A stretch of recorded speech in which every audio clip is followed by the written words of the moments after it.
ผมขอโทษนะครับพี่ครับสวัสดีครับทุกคนครับอุบัติเหตุครั้งนี้ก็จะเป็นบทเรียนในชีวิตของผมเลยนะครับก็วันนั้นผมจากสำโรงมาพิกซีสำโรงมาที่แยกบางนาเห็นมอเตอร์ไซค์คันใหญ่ก็เลยอยากตามเขาผมก็เลยตามไปก็เกิดจากความประมาทของผมเองนะครับก็ยอมรับผิดโดยดีตามไปส่วนเขาเบรกกันหมดแล้วส่วนผมก็ตามไปอย่างไวเลยเบรกไม่ทันก็เลยเกิดเหตุการณ์แบบนี้ขึ้นนะครับทุกคนครับโปรดใช้วิจารณญาณในการรับชมเลยครับ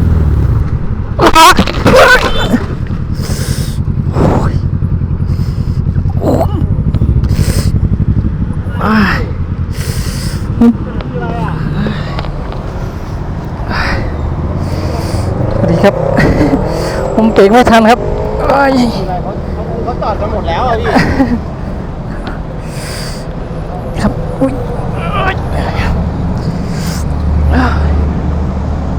ว้าว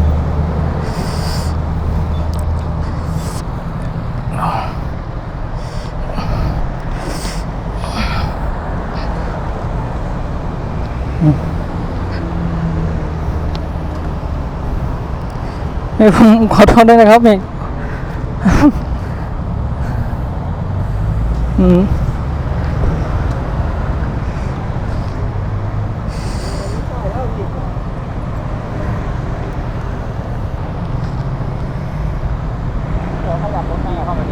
ครับ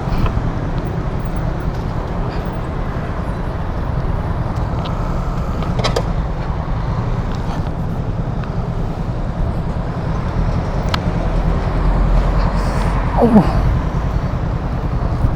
เกิดเรื่องจนได้โอ้โห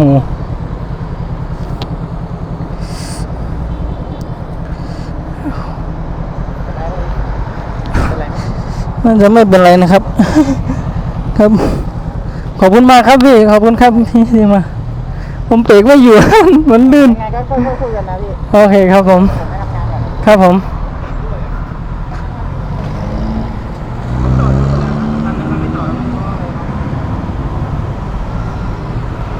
ครับผมขอโทษนะครับพี่ครับคือให้ทีแล้วรถเก่งเขาเป็นรถเก่งก็โดนนะครับรถเกียงโดนไหมครับพี่มันเข้าขาวเขาไม่เบรกพี่เขาไม่ทางตรงเขาหยุดกันหมดนะครับ3 คันนะอ๋อครับผมแล้วพี่ไม่เบรกเลยรถมาเหรอผมเบรกมันเบรกไม่อยู่ครับมันไหลมาเลยครับรถผมจอดที่แล้วจอด2 คันกว่าพี่พูดมาไหนดูกล้องเลยพี่ครับมันเบรกไม่อยู่อะครับพี่ลองดูกล้องดูดิแล้วคันนู้นมาว่าไงบ้างพี่เขาบอกจะถ่ายรูปเอาไว้เขากำลังเรียกประกันอยู่หรือเปล่าครับ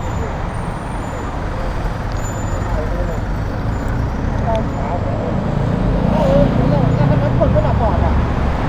ปอดไม่ได้คนใช่ไหมน่ะไปเลยแบบนี้ของผมเลย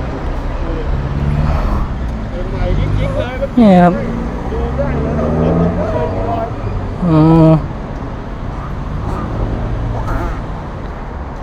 พี่ให้ผมทำไงบ้างครับดูไปที่ร้านแล้วกันพี่ไปไหนแล้วคุณรู้ป่ะเนี่ยผมไม่ให้ไปไหนผมจะกลับบ้านครับ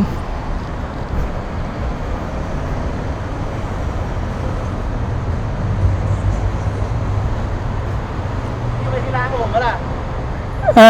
ตรงนี้ต้องเคลียร์ด้วยครับคันใหญ่ครับ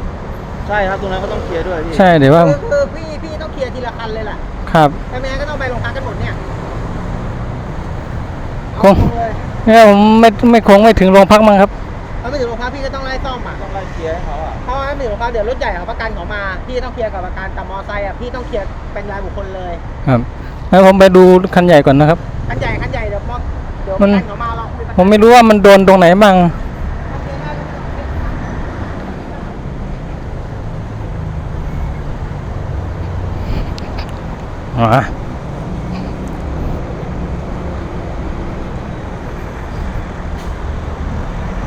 โดนตรงไหนบ้างครับ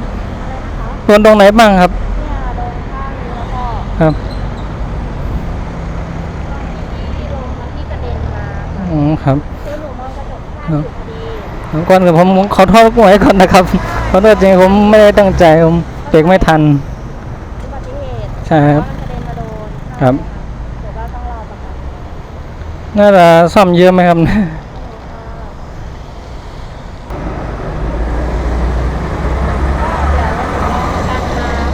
ครับ ที่รถมอเตอร์ไซค์ที่มีประกันไหม ผมไม่มีครับ ไม่มีหรอ ครับ เพราะว่าถ้ามีประกันประกันเขาจะไปเคลียร์กันเองไง ครับ ถ้าไม่มีก็จะแย่หน่อยเพราะว่าประกันเขาจะต้องแบบเขาจะต้องเรียกอะไรมีคู่กรณีอะค่ะ ครับ แต่ว่าเราเป็นคนประกันชั้นหนึ่งอยู่แล้วต้องดูว่าประกันเขาจะยังไง ครับอันนี้ผมเรื่องค่าเสียน่าจะเยอะไหมครับ ต้องอยู่ที่ประกันนะคะ ครับ เพาะว่าเขาจะประเมินตรงเสียหายน่าจะมาแล้ว ให้หางปลาจะเท่าไหร่พี่มันไม่กี่บาทหางปลาต้องเปลี่ยนปะเปลี่ยนต้องเปลี่ยนอะไรมัน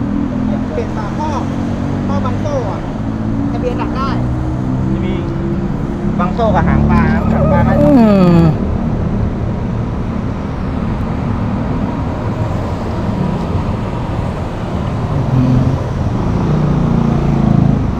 พี่ครับ อันนี้ถ้าไม่เปลี่ยนได้ไหมครับไม่เปลี่ยนได้ด้วยพี่ ไม่ให้เขาทำให้เหมือนเดิมได้ไหมครับ ให้เขาแบบว่า มันไม่น่าได้หรอกพี่ไอ้บังโซ่เนี่ยยังไงก็ไม่น่าเหมือนเดิมครับ เออ บังโซ่เขาจะให้ทำให้เหมือนเดิมได้ไหมไม่ได้บังโซ่มันไม่ได้หรอกพี่ ครับ พี่รถคือของเขามันปกติดีอยู่แล้วแล้วพี่จะให้มันตีเหมือนเดิมมันไม่ได้พี่ เอาพูดกันตรงๆเลย ครับ ผมเข้าใจผมก็แค่ทำดู พี่มุดมายังไงพี่ก็ผิด ใช่ใช่ครับ ผมยอมรับผิดผมเบรกไม่ทันครับ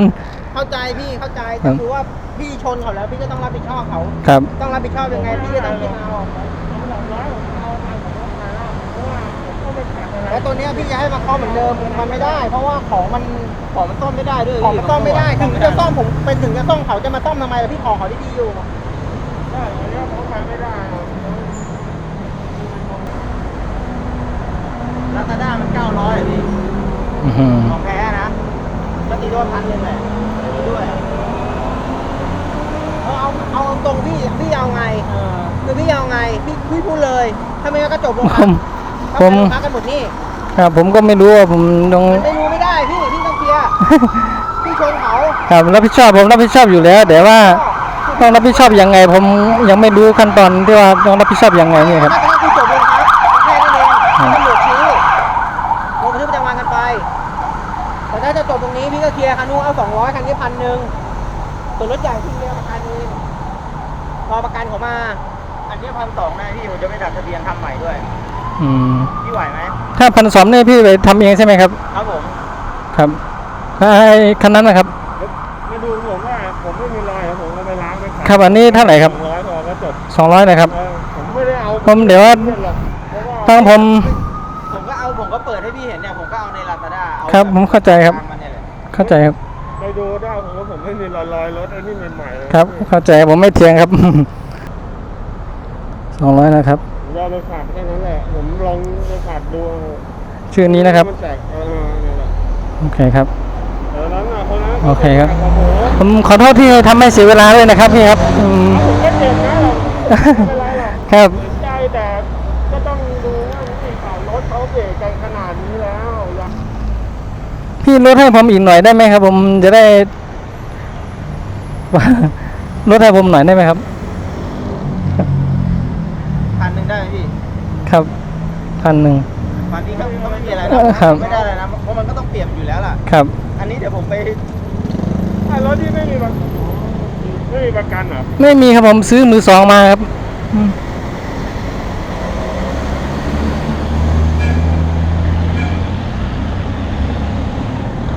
เอาไงพี่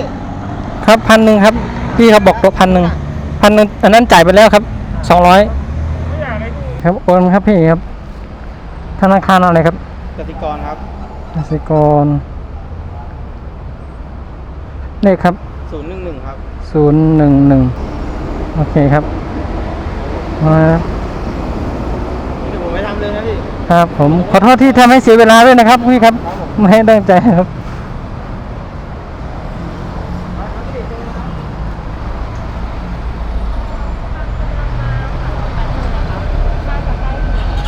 ครับ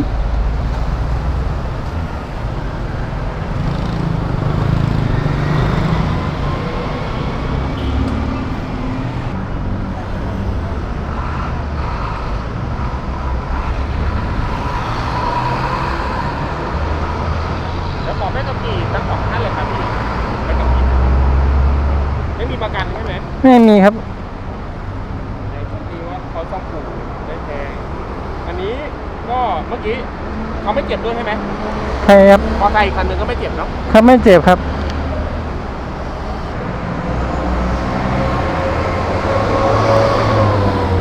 ครับ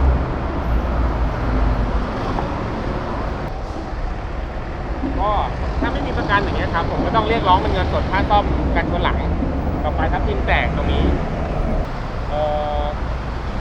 กันชนหลังมันบุกอย่างเงี้ยครับมันอาจจะต้องเปลี่ยนประมาณ 4,000 ไม่รวมค่าเสียเวลาของเจ้าของรถด้วยนะครับ ก็จริงๆถ้าเปลี่ยนกันชนหลังอย่างเดียวเนี่ยประมาณ 4,000 ค่าซ่อมส่วนเป็นระยะเวลาในการซ่อมรถนะครับก็ประมาณ 4-5 วัน ปกติถ้าไม่มีประกันประกันเขาจะมาดูแลทั้งหมดทั้งค่าซ่อมทั้งค่าเสียเวลาของคู่กรณีนะครับปกติประกันถ้าอยู่วันละ500เรื่องของค่าเสียเวลานะครับถ้าของพี่ซ่อมประมาณ4วันจริงๆปกติต้องไปเบิกได้ประมาณ 2,000 บาทใช่ก็คือเขาพูดง่ายๆคือของพี่เนี่ยจ่ายค่าซ่อมให้ผมแล้วก็จ่ายค่าเสียเวลาให้เจ้าของรถแค่นั้นเองเพราะว่าลูกค้าเนี่ยพี่ผู้หญิงเขาต้องใช้รถก็มีรถไว้ใช้ขับไปทำงานไปทำธุระอย่างเงี้ยเขาไม่มีนะครับเขาก็ต้องจ่ายเงินเพื่อเป็นค่าโดยสารไปทำธุระใช่ไหมก็เหมือนพี่ไม่มีมอเตอร์ไซค์พี่ก็ต้องนั่งรถเสียเวลาก็ต้องมีค่าที่ชดเชยนะครับอันนี้ของพี่สะดวกจ่ายเลยไหมเรื่องของค่าซ่อมแต่ถ้าจ่ายค่าซ่อมของผมช่วยเหลือรถให้พี่ได้อยู่ ช่วยเหลือยังไงครับ เอาจริงๆถ้าผมช่วยเต็มจาก 4,000 เหลือ 3,000 ก็ได้ ครับ ก็คือจบเรื่องค่าซ่อมไปสมมติซ่อมมา 4,000 พี่ก็ไม่ต้องจ่าย 4,000 พี่จ่ายแค่ 3,000 แล้วก็โอนเงินเข้าบัญชีของกรุงเทพประกันภัยไปเลย ครับ นะครับไม่ต้องโอนให้ผมไม่ต้องโอนผ่านผมด้วย แล้วก็จบเรื่องของค่าซ่อม ครับ สมมติพี่เขาไปเจอมาว่ามีอะไรข้างล่างต่ออย่างเงี้ยครับพี่ก็ไม่ต้องมาจ่ายเพิ่มเพราะว่าผมถือว่าผมจบที่เกิดเหตุแค่ 3,000 แล้วจบเลย ครับ ลูกค้าก็ไม่ต้องเสียค่าเบี้ยหรืออะไรก็คือจบตรงนี้แล้วก็พี่ก็จ่ายค่าเสียเวลาค่าชดเชยให้กับลูกค้าโดยต ส่วน รง ค่าเสียเวลานี่เป็นยังไงครับ อะไรนะคะ ค่าเสียเวลาครับ ค่าเสียเวลาจริง ยังไง ๆหลังถ้าเปลี่ยนนะครับเต็มที่ประมาณ4 วันเข้าซ่อมอู่ครับ4 วันก็เสร็จประมาณ4-5 วันก็คือประมาณ 2,000 บาทอันนี้เรื่องของค่าชดเชยมันจะลดไม่ได้เหมือนค่าซ่อมของประกันเนี่ยอันนี้คือมันเป็นค่าโดยสารของเจ้าของรถโดยตรง คือแล้วแต่เจ้าของนะครับ ใช่พี่ก็จ่ายพี่เจ้าของรถเลย ครับ แล้วก็พี่จ่ายให้ผมแยกต่างหากพี่ก็โอนเข้าบัญชีของกรุงเทพประกันภัยไปเลยโอเคไหม งั้นลดให้อีกหน่อยได้ไหมครับผมตังค์ผมเหลือแค่ไม่ถึงพันนะ เดี๋ยวกี่พัน เหลือไม่ถึงพันครับในบัญชีตอนนี้ ยังไงก็ยากหน่อยเพราะงั้นมันในเรื่องมันต้องไปโรงพักต้องไปไอ้นี่อีกเนี่ย ครับ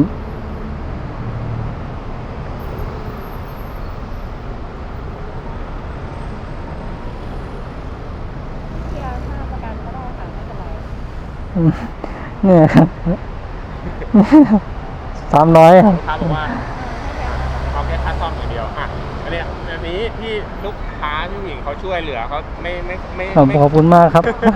ม่เก็บค่าเสียเวลา ขอโทษที่ทำให้เสียเวลาด้วยครับ ไม่ได้ตั้งใจด้วยอะไร ครับ โอเคถ้าอย่างนั้น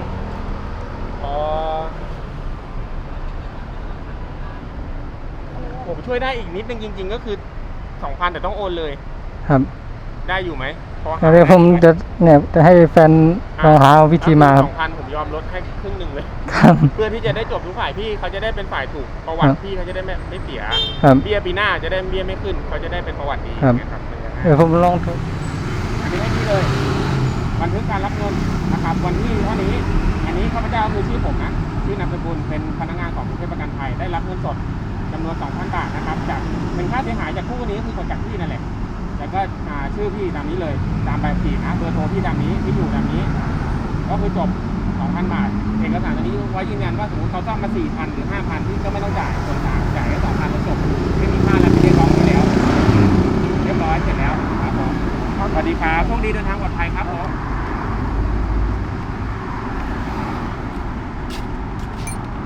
โอเคครับอุบัติเหตุครั้งนี้ก็จบไปได้ด้วยดีนะครับพวกพี่เขาก็ไม่ได้เอาความอะไรครับ ส่วนพี่รถเก๋งก็ไม่ได้เอาค่าเสียเวลานะครับ แล้วก็พี่ประกันเขาก็ลดให้อีกนะครับอุบัติเหตุครั้งนี้จะเป็นบทเรียนที่ดีนะครับคราวหน้าคราวหลังก็จะระมัดระวังไม่ขับเร็วนะครับค่าเสียหายทั้งหมดก็หมดไป 3,200 บาทนะครับโอเคครับสำหรับวันนี้ก็โอเคนี้นะครับถ้าว่าชอบคลิปนี้ก็อย่าลืมกดไลค์กด Subscribe กดติดตามให้ผมด้วยนะครับผม